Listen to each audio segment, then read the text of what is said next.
Hi, my name is Kaidy Lewis, and this is my daughter, Madeline Lewis. I'm Madeline, hi. Hi, shall I begin? Yeah. I'm a painter, and I am fortunate enough to have been asked by the Muse Gallery, Abby, Madeline and I, to have a joint exhibit here. When we came up with the title Soft Vase, do you remember how we did that? Initially, I think we were playing with concepts of time. I remember we were sat outside Weaver Street Market and we were thinking about how can we talk about it was partially about time not really necessarily making sense, and how everything is it blends into like a big whole. I remember Madeline saying the word vase to me early on, because I paint a lot of still lifes, and I often paint a vase too. And I've been very well aware that for many years that has been embodied a person to me. So I'm using still life to express a situation, and I can say everything I need to say with a still life and those objects with the colour and the form. So I remember writing down vase and the time and the female piece and putting it on I just wrote it on a piece of paper and stuck it on my fridge. Yeah. And then forgot about it. I think for me it was about the fact that, is the vase empty? What is it the container of? And I think that's where the time aspect comes into it. I can see how that relates to your work as well. That what's in the vase. Mm-hmm. What's in the interior, and then the exterior is what we see. I'm just gonna. Should we, Mum? What? No, carry on. No, I was thinking maybe we should talk about like a particular piece or something. Okay. So, what piece would you like to start with? So I'm actually going. I asked you earlier. There's a painting over here. What's it entitled? Soft? It's about soft presence. Presence, yes. And you mentioned that one is a little bit more chaotic. Is that the word? I don't see it as chaotic. I see it as very real. It has a still life in it, and which means that there are several objects. There's a vase, which holds flowers. The flowers is really a produce of humans, what they can give out. And there's also objects around the vase that I've left ambiguous for you, the viewer, to decide what they are. I like that because I'm trying to have a conversation and not tell you what to think. It's also a really good example of atmospheric perspective. We are all aware of that perspective of line drawing, and I think that my brain is not particularly wired to do that. If necessarily, I will sit down and I will find the vanishing point and I will draw lots of straight lines. But to me, nature doesn't have straight lines, and atmospheric perspective suits my way of seeing the world better. Do you know if you zoom in onto a straight line, it's actually slightly curved? Absolutely. No, that could be incorrect. I don't know, but I did hear the other day on a quote that perfectionism sort of destroys creativity, and I do think there's some truth in that. Any more about the painting? Well, the other often you use windows. Yes. And what are the windows about? The windows are always there to remind you that what you see as reality is just your reality, and there is another person's perspective and story beyond that. And I'm really, fascinated about people's perspective. And everybody has ownership of their own perspective. But actually, we're all seeing it slightly different. And there are groups of people that we can relate to easier, that have a similar perspective. But in my painting, I'm able to let go of some of my perspective and at least open up to appreciate or see some value in other people's perspectives. And I think that's a really healthy product of creativity. So really, I mean, I'm going on about all this deep stuff when actually it's just a painting. And I do want the painting to be beautiful. Yeah. What about you and what's in the container? So for me, there's a few words that I've been obsessed with for a while. One being, the biggest one is body, which otherwise could be put to me as container, and baby, and also weight. And I'm obsessed with these words because a lot of where we are, whatever this is, doesn't make sense to me. But I have this visceral feeling of texture. I feel like I can feel this body. Your body?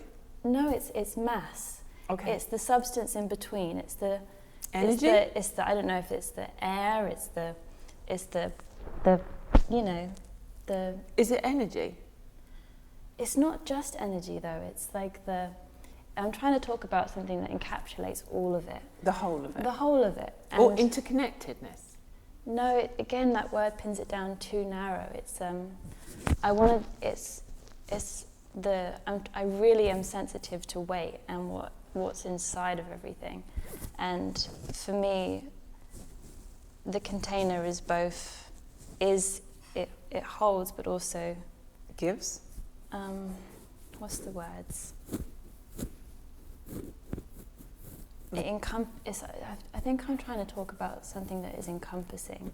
And so my work isn't necessarily, one of the problems I've often had with the art world is that it feels like it's very beautified, and it is beautiful. It's talking about a lot of the glorious aspects of existence, and sometimes it feels too private or quartered off, but actually I want to talk about richness in the sense of dark and light and all of it, because so often we feel excluded from places and I do think that art can say what we can't say in words, or we feel that in society it would be uncomfortable, or maybe like you just don't want to bring that up. I think it's a safe place to do that. But I also think that art is a powerful place, but it's not always, it certainly doesn't have to be beautiful, and it can do dark and light. I tend to want to make joy.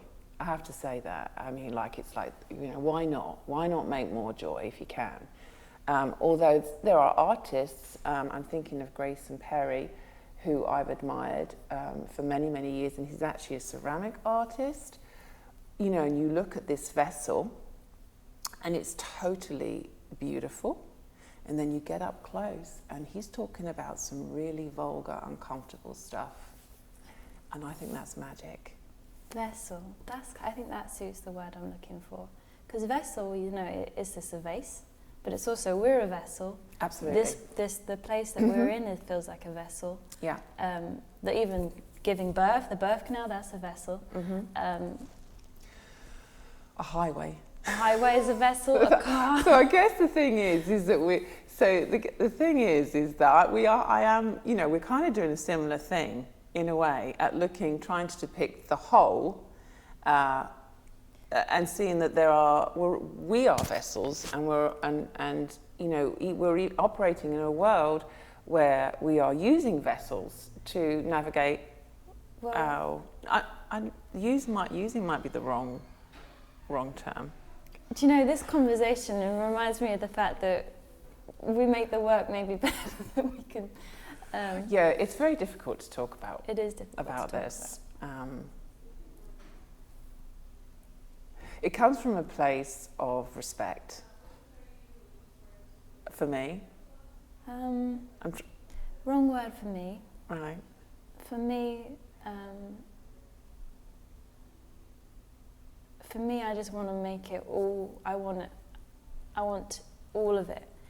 Every emotion, every feeling, everyone, I want to put the light and the dark and all of it into it so that everyone feels this sense of love and comfort. Connected. And which is why it's the tapestry that I've got hung up. It's a message to me, and it is this big blown up image of myself kind of cradled into like a baby-like shape, and it's talking about, oh, you're safe, you're loved, or we're inside of something that actually really values us, and also we're not separate from anything else too, and everything you are, the good and the bad, is beautiful, and we're in this like kaleidoscope of texture, feeling, complexity, paradox, contradiction, all of it, and it doesn't make sense, and it's really difficult to understand, but all of it, we have to muddle through it without it really fitting together perfectly,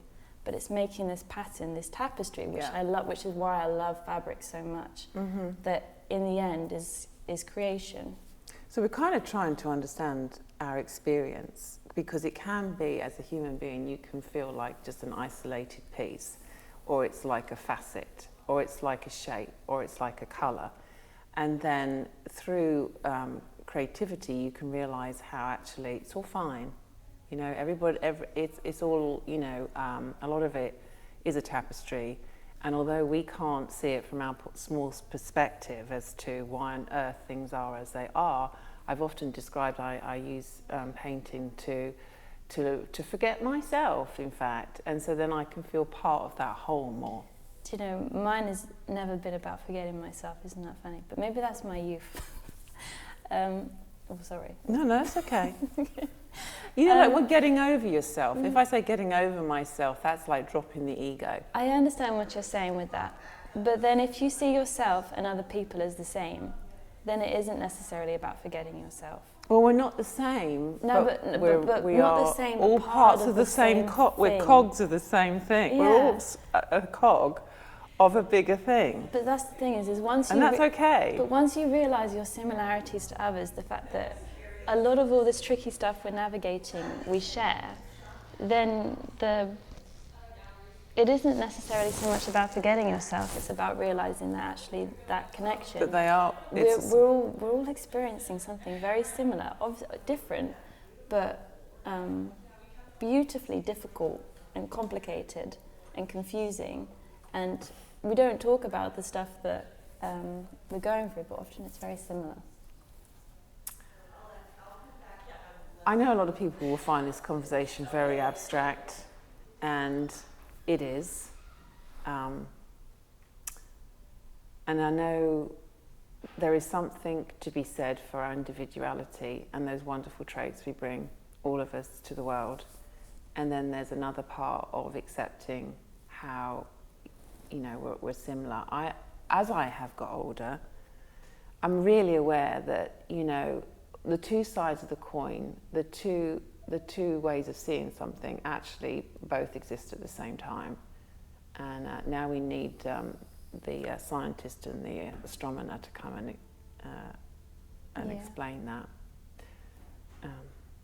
But I feel that there is balance, and that's the bit that I'm trying to get over myself, because there's no, you know, I am wired in a certain way to feel a certain thing, and then there's all my experience as a, you know, this experience I've had since a child, and all of, so that has an effect on us. But I'm accepting that, and then I want to accept other people because they've had a different experience. But that's tricky, and we all know that that's tricky. Yeah. Do you want to talk about any other piece of your work? What about loss? Because lots of people have really commented on the blue table and enjoyed that one. I actually am going to throw it. Instead, I want to talk about desire. Okay. Gosh. So desire is actually, out of the work in the room that I made, it was one of the quickest ones to do. I mean, it still took quite a bit of labour, and I was playing with wire, and I got my fingers all kind of a little bit cut up. But the actual construction of it was quick compared to the dresses, which do take a lot of time. And it's interesting because it got a lot of reactions from people on the reception night. And people find, because it's got written down it says you want to touch me, and a lot of people found that humorous, and it is, but it's kind of me wanting to hold multiple truths at once with this one, because really I'm talking about the experience of being a woman, even just my 25 years of being a woman here, and the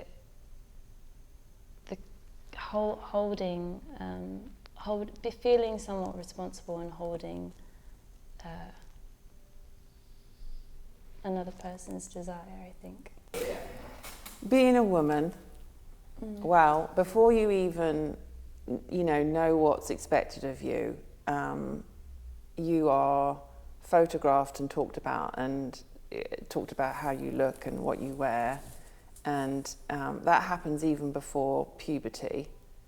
Unfortunately, yeah. I'm sure it must happen to boys, but I'm not sure it happens quite as much.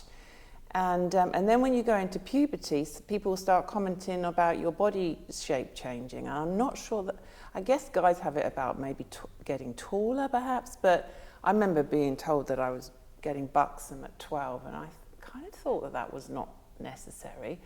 Yeah. Then you obviously go through, having menstruation, which, it should be a celebration, but it can be, and I love the way we talk about that now, and I love the fact we have the adverts and everything. I think that's fabulous. And my grandfather actually did a great job. He bought me a bunch of flowers and said, you're a woman now, and he looked at that really in a positive way. But we go around calling women girls all the time, and I'm not sure how I feel about that.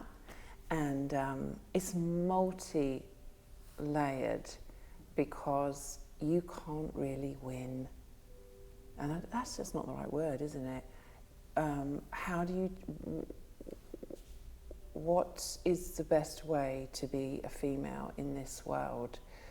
Since I was born, I was told I can do everything that a man can do, and that's a really positive thing.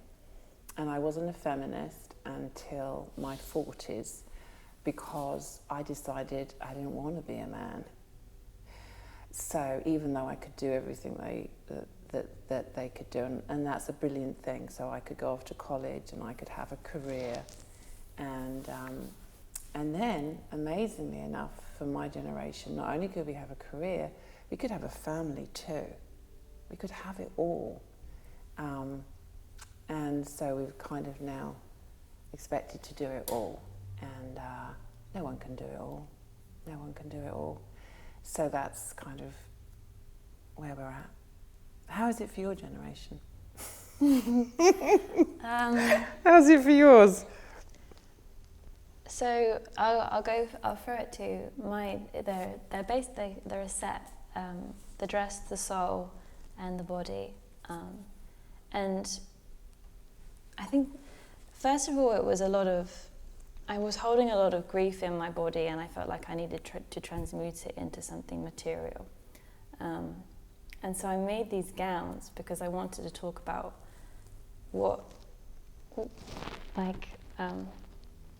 Did you want to feel safe in your own body? In a sense, it's about safety, it's about armor, it's about, but it's a lot of it is almost trying to scream at the world, like, look at what a woman holds and what she is, rather than just the objectification of her. Yeah. Oh my gosh. The objectification is absolutely ridiculous. I mean, it's everywhere and in everything. And I know that some people will shout, well, that's great, you're getting all this attention and everything. But remember, at the same time, we're also supposed to hold down a career, have a baby, get back to work in this country after 6 weeks, not necessarily have maternal leave, go back and act like a boss in the boardroom, and then go and tidy up your house and make dinner when you get home. And you're objectified. And you're a mother. And society and our history hasn't even blended these roles well. If you notice with my painting, a lot of the time what I'm trying to do is blend it and soften the edges so that these things can be experienced and appreciated as one. Our society does not do that with a woman. No. Doesn't do it. And do you know It's harsh. what's always felt kind of poignant to me is the fact that what we experience here on this earth is complex, multifaceted, dynamic, full of contradiction, and in a way it's very similar to kind of how a woman is observed as being. You know, she holds a lot of truths at once. She's supposedly more intuitive. She's her emotions are a little bit more of a wave, but then it's not straightforward. And isn't it interesting how we want to organize and constrict and contain this world, and we want to do the same with a woman? What is that about? It's like we can't exist with wildness and uncertainty and more universal and fundamental truths. It's like we want to pretend it's not there, just like how we do with a woman, how we want to do with her body. All of that the magic and the passion and the curiosity, it's crushed. And we're seeing it online and social media all the time too. It's like we have constantly trying to curate ourselves, and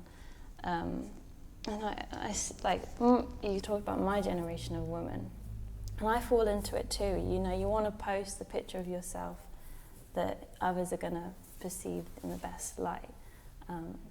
So you're playing to it. But you kind of have to in a way, I guess. Do you have to? No. No, you don't. You don't. You don't have to. But at the same time, you want, like, I approval. Well, there's so much in it. But yeah, and then you're scrolling through and you see, and also it's women criticizing other women, men criticizing women. It's back and forth, a constant conversation, and still it compresses a person into something so simple. Why are we fixating on, like, whether or not this is flawless, this person is looking this way or that way? Oh my God, think about, like, their experiences, how dynamic they are, how they are evolving, who they are as a person, what's their purpose here on earth. All of that is just like, people don't even want to look at it, because I think it's harder to look at that than it is to criticize and critique and box and flatten. Most people don't want a complex woman.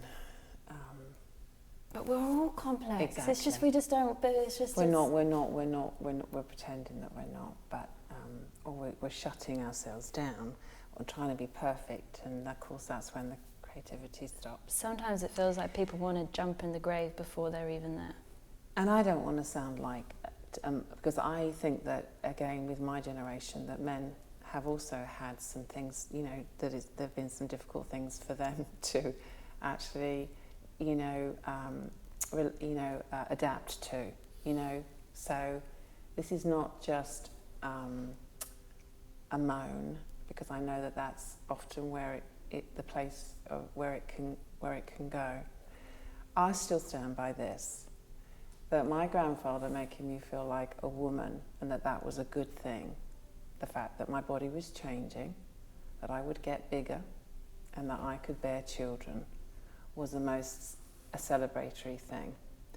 And I saw it with my parents' generation, kind of like the women I saw there, I didn't really want to be so much.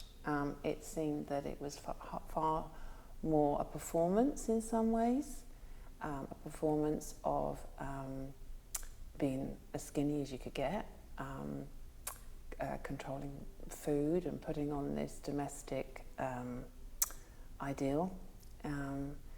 And so, of course, medicine got better, and we could manage there are definite benefits managing, how many children you have, because although that is the best thing that's ever happened to me, taking care of 11 babies that would have happened in the past if they all survived is huge. What I'm saying is that we are where we're at now. We need to drop these ridiculous standards. A woman's body is her vessel, and she doesn't want to make hard choices in this world, but sometimes she does have to, And we should always consult her and her experience before, suggesting that she's a host for something that could be bigger, because Madeline and I have touched on that. But right here, let's look and give that person some respect. That has to come into the conversation. I think because I'm thinking about how often these types of conversations are framed. So I want to mention that I'm so fortunate to have a dad and brothers that are golden.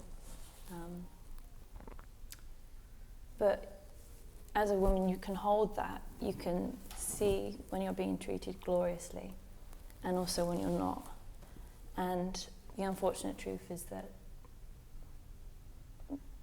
sometimes, quite often, women aren't treated as they should be.